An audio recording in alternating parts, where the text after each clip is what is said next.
أهلا وسهلا فيكم ويسعد أوقاتكم. رجعت لكم اليوم بوصفة الشاورما، وصفة لذيذة كتير وشهية، الكل بحبها والكل بحب يحضرها بالبيت. رح أعملها معكم بطريقة مختلفة شوي.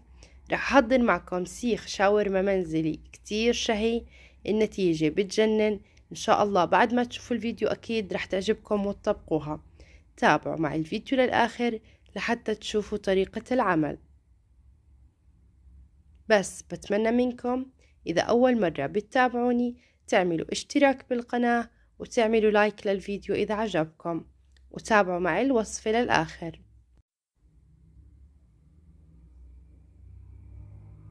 أول شي رح نحضر الدجاج.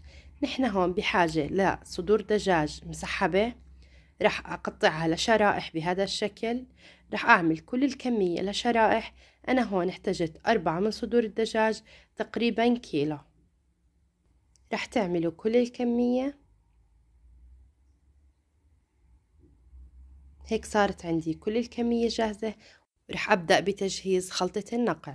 احتجت 4 ملاعق كبار من لبن الزبادي، ملعقتين زيت الزيتون، وملعقة كاتشب كبيرة. احتجت برضو للبهارات، أول شي سماق، بابريكا، ملح، بهارات الثوم، وأكيد بهارات الدجاج، وبهارات شاورما إذا متوفرة، وفلفل. نزلت كل بهارات. واحتجت كمان ل4 من سنون ثوم، واحتجت لملعقتين من عصير الليمون، وأكيد دبس الرمان. دبس الرمان بيعطي طعم كتير شهية على الشاورما، بتمنى إنكم تجربوه. رح أحرك كل المكونات مزبوط لحتى تتجانس عندي مع بعض، ورح أنقع فيها قطع الدجاج. بالنسبة للنقع أنا نقعته 3 ساعات. بفضل إذا معك وقت تجهزيها من قبل بيوم وتحطيها بالبراد. كل ما نقع الدجاج أكتر كل ما أعطاني نتيجة أفضل. هيك صاروا عنا جاهزين. رح أغطيهم بورق نايلون وأتركهم تقريبا 3 ساعات. بعد 3 ساعات حضرت صينية فرن كبيرة وحطيت عليها ورق قصدير. واحتجت هون للقاعدة، هي عبارة عن رأس بطاطا كبير. رح أقطعه من تحت لحتى يصير عندي بهذا الشكل.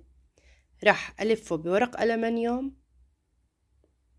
هيك لفيته مزبوط وبحطه بقلب الصينية.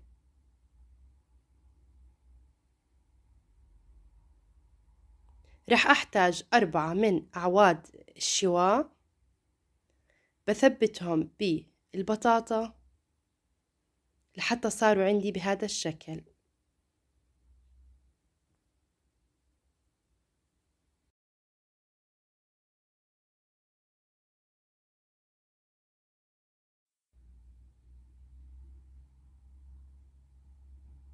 هيك بعد ما جهزت الأعواد رح أبدأ هلأ أحط الدجاج. رح أمسك القطعة وأدخلها بال4 أعواد وأنزلها بهذا الشكل. هيك أول قطعة عندي جاهزة. رح أحاول القطعة الثانية أحطها بشكل عكسي.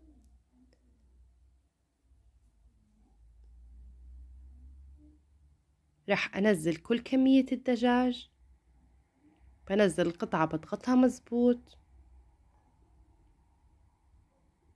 رح أعمل معكم كامل الكمية لحتى تشوفوا كيف التفاصيل.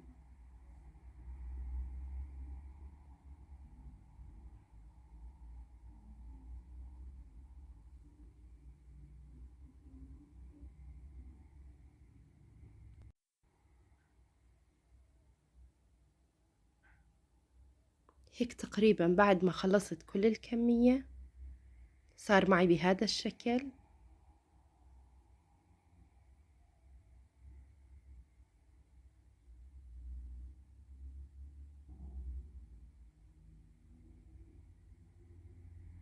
رح أجيب راس بصل كبير وأحطه من فوق، وأنزل كل كمية السوائل يلي ضلت من الخلطة على كل السيخ. هيك صار عندي السيخ جاهز. هذا الشكل النهائي إله.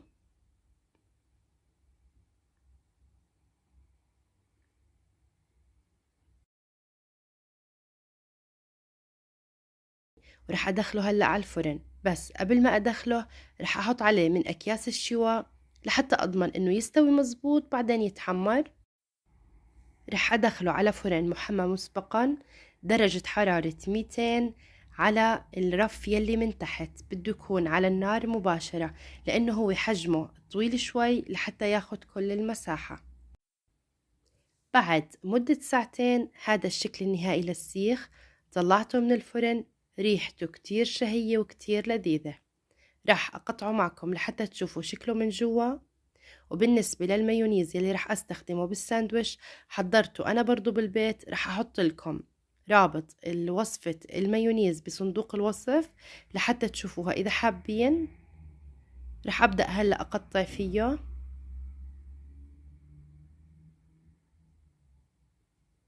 طلعوا كيف مستوي.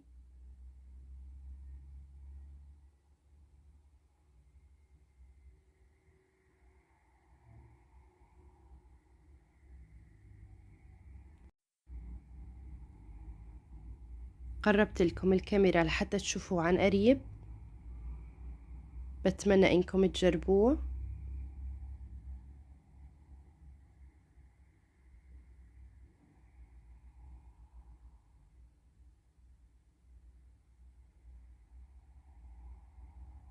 شوفوا كيف شكل الدجاج عن قريب.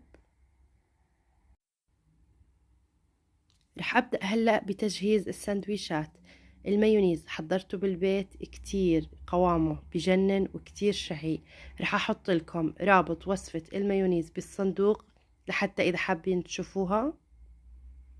أنا بفضل على الساندويش فقط أحط دجاج، إذا بتحبي فيك تحط مخلل أو بطاطا برضو بيعطي نكهة كتير حلوة.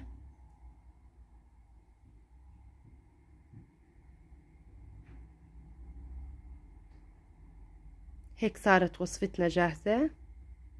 رح هلأ أكبس الساندويش على الجريل، أو إذا بتحبي بمقلاة على الغاز بتحطي فقط ملعقة من الزيت النباتي وبتقليها فيه.